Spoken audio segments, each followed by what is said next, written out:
Na programação, a recursão pode ser definida como uma função que chama ela mesma. É como se você tivesse um sonho dentro de um sonho, ou como uma boneca russa, onde você precisa abrir todas as bonecas, uma dentro da outra, até chegar na menor de todas. E depois você faz a mesma coisa de trás para frente para voltar elas no formato original. Para entender a função recursiva, primeiro a gente precisa entender a diferença entre a função iterativa e a função recursiva. A função iterativa é uma função que usa o loop, como o for ou while, para repetir uma série de instruções até que uma certa condição seja atendida. Por outro lado, a função recursiva é uma função que chama ela mesma até uma condição ser atendida, ou seja, ela divide o problema principal em problemas menores. E no final, é como se ela juntasse todos os resultados dos problemas menores para retornar o resultado do problema principal. Eu sei que só falando assim vai ficar difícil de entender, então eu vou te dar um exemplo prático. Vamos supor que a gente precisa criar uma função em JavaScript que calcula o fatorial de um número. Se você não sabe, na matemática, o fatorial é representado por um número positivo seguido por um ponto de exclamação. E o resultado do fatorial é a multiplicação de todos os números positivos de 1 até n.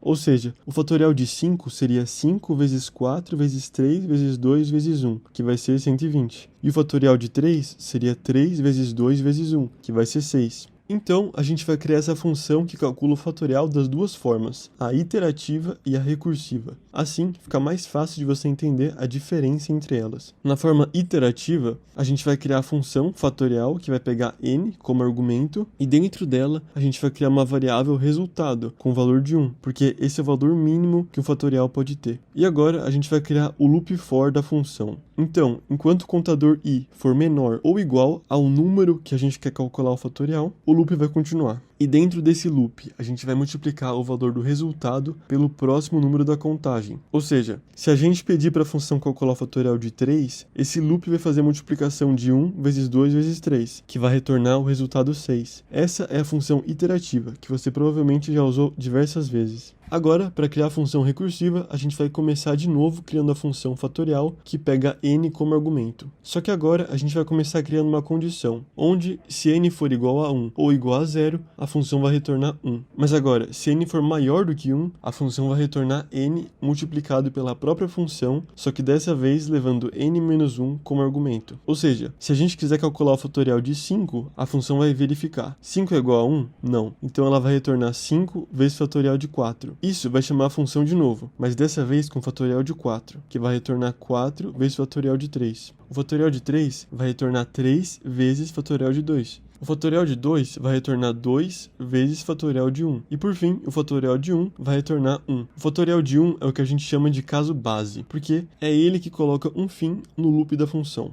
Sem o caso base, a função recursiva iria entrar em um loop infinito, e isso não seria muito bom para o seu computador. Então, quando a função recursiva chegar no fatorial de 1 e retornar 1, esse resultado vai ser usado para completar o fatorial de 2, que tinha ficado pendente na memória do computador. Então, agora o fatorial de 2 vai conseguir a resposta que vai ser 2 vezes 1, que é 2. Com isso, o fatorial de 3 também vai conseguir se completar, resultando em 3 vezes 2, que é 6. Com o resultado do fatorial de 3, vai ser possível completar o fatorial de 4, que era 4 vezes o fatorial de 3, ou seja, 4 vezes 6, resultando em 24. E por fim, com o resultado do fatorial de 4, o fatorial de 5, que foi o problema que a gente queria resolver desde o começo, vai resultar em 5 vezes fatorial de 4, ou seja, 5 vezes 24, que vai ser 120. E é assim que a função recursiva funciona. Ela basicamente divide o problema em diversas partes e depois junta tudo para retornar a resposta do problema inicial. É como se você quisesse pegar água do poço. Você começa com um balde na superfície e tem que baixar ele até o fundo do poço, passando por todo o percurso. E lá no fundo você pega a água, que nesse caso seria o caso base da função recursiva. E então você traz o balde para cima de novo, fazendo todo o caminho de volta, até que o balde retorna cheio de água, ou seja, com o resultado esperado. Toda função recursiva tem duas partes obrigatórias. A primeira é o caso base, que é onde a gente vai dizer para a função quando ela deve parar. O caso base é muito importante, porque é ele que vai impedir que a função fique rodando infinitamente. E a segunda parte, que é a chamada recursiva. Essa é a parte da função onde ela chama ela mesma, ou seja, é isso que torna a função recursiva. Então, só para lembrar, na nossa função recursiva que calculava o fatorial, a condição que verificava se n era 0 ou 1 seria o caso base, e a parte que retornava n vezes fatorial de n menos 1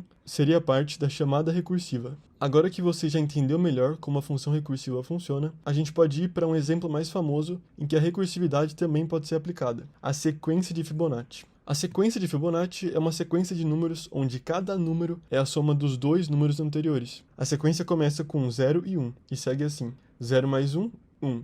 1 mais 1, 2. 1 mais 2, 3, e assim por diante. A sequência de Fibonacci é interessante porque ela aparece em muitos lugares na natureza, como nas flores, nas ramificações das árvores, no formato das galáxias e até na Mona Lisa. É um conceito matemático simples, mas que tem muitas aplicações práticas na programação. Então, para criar uma função recursiva de Fibonacci, a gente vai começar incluindo p como argumento da função, onde p vai ser a posição de Fibonacci que a gente quer descobrir. Ou seja, se p for 5, a função tem que retornar o quinto número da sequência, que é 3. Agora, a gente vai criar uma condição que verifica se p é igual a 1. Se esse for o caso, a função retorna 0. Isso porque o primeiro elemento da sequência é 0. Agora, se esse não for o caso, e p for igual a 2, a função vai retornar 1, já que esse é o segundo elemento da sequência. Ou seja, essas duas condições vão ser os casos base da função recursiva. Agora, falta a gente criar a chamada recursiva. E é aqui que as coisas vão ficar mais complicadas. A função vai retornar Fibonacci de p-1 mais Fibonacci de p-2. O que isso quer dizer é que a função vai retornar a soma dos dois números anteriores da sequência. E é exatamente isso que a gente quer. Então, se a posição da sequência que a gente quer descobrir for 3, por exemplo, a função vai perguntar: 3 é igual a 1? Não. 3 é igual a 2? Não. Então retorne Fibonacci de 3 menos 1 mais Fibonacci de 3 menos 2. Ou seja, retorne o número na posição 2 mais o número na posição 1 da sequência de Fibonacci. Isso vai chamar a função de novo, só que dessa vez p vai ser 2 e 1. Então, em Fibonacci de 2, a função vai perguntar: 2 é igual a 1? Não. 2 é igual a 2? Sim. Então, a função vai retornar 1. Já no caso do Fibonacci de 1, a função vai perguntar: 1 é igual a 1? Sim. Então, retorne 0. E essa é a mágica dos casos base. Então, voltando para Fibonacci de 3, onde a função tinha chamado Fibonacci de 2 e Fibonacci de 1, a Fibonacci de 2 vai retornar 1 e a Fibonacci de 1 vai retornar 0. Agora é só somar 1 mais 0, que vai ser 1. Ou seja, o número da terceira posição na sequência de Fibonacci é 1. Agora, se a gente quer saber Fibonacci de 5, por exemplo, a Fibonacci de 5 vai chamar as funções Fibonacci de 4 e Fibonacci de 3. A Fibonacci de 4 iria chamar Fibonacci de 3 e Fibonacci de 2, e assim por diante, até chegar nos casos base, onde as funções de Fibonacci de 1 ou 2 vão ser chamadas e vão retornar 0 e 1, respectivamente. E então, as respostas das funções com o caso base vão completar todas as funções que estavam pendentes, de trás para frente, até voltar para a função Fibonacci de 5, que vai retornar 3. Ou seja, quando você usa uma função recursiva, ela vai chamar ela mesma repetidamente, até chegar nos casos base que você definiu. Ou seja, ela vai criando várias cópias dela mesma. E enquanto não chegar nos casos base, as funções que foram chamadas vão ficar pendentes na memória. Então, basicamente, as diferenças entre a função iterativa e a recursiva são que, na grande maioria dos casos, a função recursiva tende a ser mais lenta, já que ela acaba criando várias cópias dela mesma de certa forma. Isso acaba consumindo mais memória que a função iterativa, e consequentemente deixando seu programa mais lento. Já a vantagem da função recursiva seria que, em alguns casos, ela pode simplificar e facilitar a compreensão de um problema. Sendo assim, em geral, as funções iterativas são mais eficientes, porém mais complexas, e as funções recursivas, em geral, são mais lentas, porém mais simples de escrever.